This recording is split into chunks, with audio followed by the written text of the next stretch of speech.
सारे ऑफिशियल्स यहाँ पे जो प्रेजेंट है, देन एनआरसी दिरांग से आए ऑफिशियल्स, इंडियन आर्मी के ऑफिसर्स एंड जवान्स, और specially organising committee yak Mela and Brokpa community के लोग और बाकी जो भी विजिटर्स अलग अलग जगह से आए हैं यहाँ पे, आप सबको मैं तशी दिल बोलूँगी। एंड ये जो इवेंट है अब कैलेंडर इवेंट बना है। ऑलरेडी मुझसे पहले जितने भी स्पीकर्स आए हैं उन्होंने इसी बात पे एम्फसाइज किया है कि याक जो है यहाँ के हेरिटेज का एक बहुत इम्पोर्टेंट हिस्सा है। मैं खुद लद्दाख से बिलोंग करती हूँ, वहाँ पे भी हमारी चंपा कम्युनिटी है जहाँ पे याक लाइवलीहुड का एक बहुत इम्पोर्टेंट रोल प्ले करता है। और वहाँ पे भी अलग अलग हम फेस्टिवल्स ऑर्गेनाइज एडमिनिस्ट्रेशन करता है, जैसे नोमैडिक फेस्टिवल है सो ऑन, ताकि याक के नंबर्स बने रहें, कम्युनिटी को इम्पोर्टेंस जो मिलना चाहिए वो मिले। एंड देन वहाँ पे भी टूरिज़्म की अपॉर्चुनिटीज़ जो है वो एक्सपैंड हो पाए। तो सिमिलरली यहाँ याक मेला भी एक बहुत बड़ा रोल प्ले करेगा I am sure in the coming years, कि नॉट जस्ट जो पुराना तरीका था हमारा कि याक के साथ किस तरह का हमें प्रोडक्ट्स मिलते हैं याक से, या फिर किस तरह के लाइवलीहुड जनरेट होते हैं पुराने तरीके से ही नहीं, लेकिन अभी यंग लोग जो है ब्रोकवा कम्युनिटी के, मैं आप सबसे यही रिक्वेस्ट करना चाहूँगी कि आप नए नए तरीक़ों की तरफ भी जाना स्टार्ट करें, क्योंकि बहुत सारे अपॉर्चुनिटीज़ हैं जो यहाँ अभी टैप नहीं हुए हैं। डेली में इतना सारा स्कोप है प्रोडक्शन का, सिर्फ लोकल डिमांड नहीं, बाहर भी हम अपना जो जीआई टैग प्रोडक्ट है हमारा याक छुपे है, और डेयरी प्रोडक्ट अलग अलग एक्सपेरिमेंट करके बन भी सकता है यहाँ पे, उसमें आप थोड़ा ध्यान दें, मेहनत करें, तो फिर यहाँ के प्रोडक्ट्स हम बाहर भी ले जा सकते हैं। यहाँ का जो हमारा डिमांड है वो यहीं से पूरा हो सकता है, ज़रूरत ना पड़े कि बाहर से इतने सारे प्रोडक्ट्स हमें लाने का ज़रूरत हो। सो ये एक इम्पॉर्टेंट पॉइंट है कि यंग लोग जो है हमारे ब्रोकवा कम्युनिटी के, वो थोड़ा आगे आए और नए प्रोडक्ट्स बनाने का थोड़ा ट्राई करें, एक्सपेरिमेंट करें। और इसमें एडमिनिस्ट्रेशन एंड सिमिलरली एनआरसी से भी जो ऑफिशियल्स आए हैं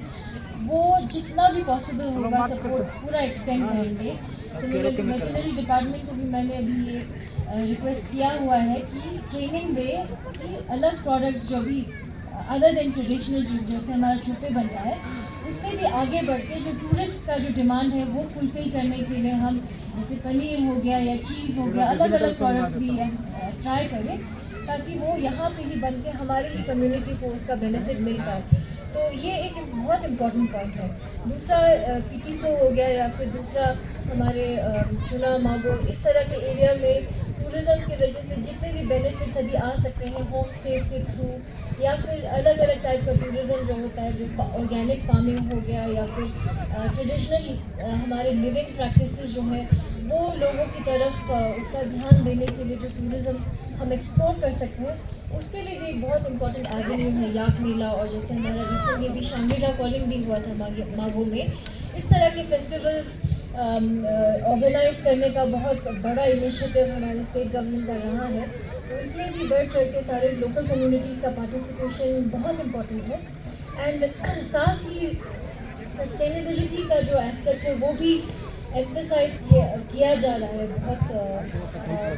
इम्पोर्टेंस इसको भी दिया जा रहा है कि जैसे अभी हमारा ये लेक हो गया, या फिर अलग अलग हमारे अभी ट्रेडिशनल या पुलिस साइट्स है, वहाँ पे क्लीनलीनेस मेंटेन करके रखना, उसका जो प्रिस्टीन फॉर्म है, जो उसका नेचुरल फॉर्म है, उसको मेंटेन करके रखना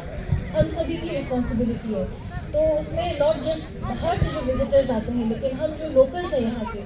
हमारा सबसे बड़ा रिस्पॉन्सिबिलिटी है कि हम एग्जाम्पल सेट करें सबके लिए कि किस तरह से हमें अपनी जगह को मेंटेन करके रखना है, और किस तरह का टूरिज़्म हम आगे आने वाले साल ईयर्स में चाहते हैं। अच्छे लेवल का क्वालिटी टूरिज़्म अगर हम यहाँ पे लाना है, तो हम सबको आगे बढ़ के इसमें एक रोल प्ले करना होगा, कि नॉट जस्ट हम इसको देखें कि नंबर्स बढ़ाने टूरिस्ट के लिए नहीं, लेकिन क्वालिटी किस तरह का है, टूरिस्ट जो आते हैं उनको किस तरह का सर्विस हम दे रहे हैं, हम अपने साइट्स को कैसे मेंटेन कर रहे हैं, हम अपने लोकल कल्चरल ट्रेडिशंस को कैसे डिस्प्ले कर रहे हैं, वो उसमें प्रिस्टीन तरीके से उसको प्रेजेंट करने में हम सभी का एक बहुत बड़ा रिस्पॉन्सिबिलिटी है, एडमिनिस्ट्रेशन और लोकल पब्लिक अलाइक सभी का। तो फिर इसमें आप सबका मैं कॉपरेशन रिक्वेस्ट करना चाहूँगी इस आज की इवेंट के माध्यम से। एंड वंस अगेन जितना भी सपोर्ट एक्सटेंड किया है आर्मी ने एंड डिपार्टमेंट वेटरनरी डिपार्टमेंट ने, thank you for all the support and specially to the organising committee कि आपने इतना अच्छा इवेंट यहाँ पे ऑर्गेनाइज किया है। Now it's been 3 years which is very commendable and very important message also important ये हमारे लिए है कि इसको कंजर्व करके रहे, या फिर नंबर्स और जो हमारा ट्रेडिशनल तरीका है जीने का, लाइवलीहुड्स का, और साथ में नए एवेन्यूज भी एक्सप्लोर करने का। तो इसके लिए I would like to commend the organisers, तो सारे विजिटर्स जो यहाँ पे आए हैं, ब्रोकपा कम्युनिटी आए हैं, परफॉर्मर्स आए हैं, अलग अलग यहाँ पे रिप्रेजेंटेटिव्स आए हैं कम्युनिटीज़ के, आप सबको मैं धन्यवाद देना चाहूँगी फिर से।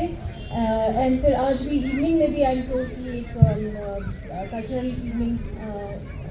होने वाला है, तो इसमें भी आप सबको रिक्वेस्ट है कि आप प्लीज़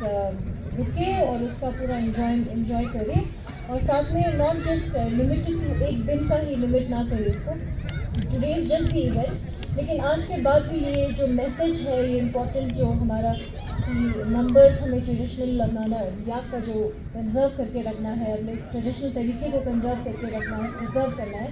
वो प्लीज़ आप याद रखें, आज के बाद भूल नहीं जाए। वो हम सभी की रिस्पॉन्सिबिलिटी है, वरना फिर जो हमारे ट्रेडिशंस है वो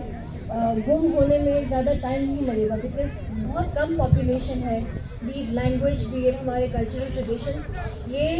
इंटेंजिबल कल्चरल हेरिटेज है जो जिसपे कोई प्राइस नहीं लगा सकता। तो इसको प्रिजर्व करने का जो मैसेज है, please keep this alive even after today's event. आज का इवेंट ख़त्म होने के बाद भी आप अपनी कम्युनिटी में जितना भी, जैसे भी अपने इंडिविजुअल लेवल पे, कम्युनिटी लेवल पे हो सके, मेजर्स जैसे भी आप ले सके, आई वुड रिक्वेस्ट कि प्लीज़ ले, and administration will try to support it in every way possible. Once again thank you so much आप सबका। तुझे